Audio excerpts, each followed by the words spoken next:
She was the ultimate Hollywood insider, a striking model who became an Oscar-nominated actress. Candice Bergen had the pedigree, the intellect, and the glamour, but she constantly battled the shadow of her own effortless beauty, searching for substance in a town obsessed with surfaces. Her transformation from cinematic muse to defiant cultural icon was a decades-long struggle. What happened next shocked everyone. A brutal public clash with the Vice President of the United States. The truth was far darker than anyone imagined, exposing the poisonous intersection of politics and media.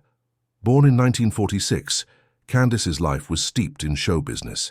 Her father was the legendary ventriloquist Edgar Bergen, and she grew up sharing her home with a dummy named Charlie McCarthy. This surreal childhood, marked by the feeling that she played second fiddle to a piece of wood, instilled a deep-seated need for authentic recognition. She started her career as a model, gracing the cover of Vogue, before transitioning to film in the mid-1960s.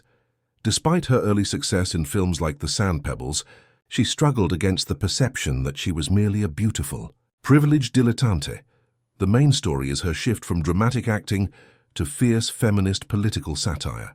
After years of struggling to find roles that matched her intelligence, Candice found her true voice in the late 1980s with the television series Murphy Brown.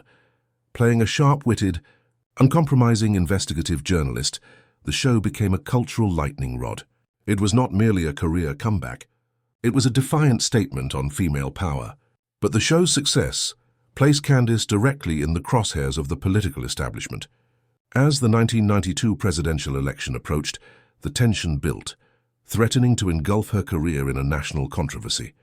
The stakes were suddenly far higher than television ratings. The peak dramatic moment occurred in May 1992.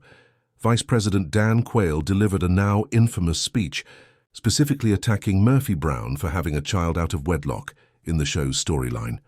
Quayle argued that Murphy, a fictional character, was mocking the importance of fathers and traditional family values. The revelation was staggering. An American vice president was using a sitcom character to launch a major cultural war.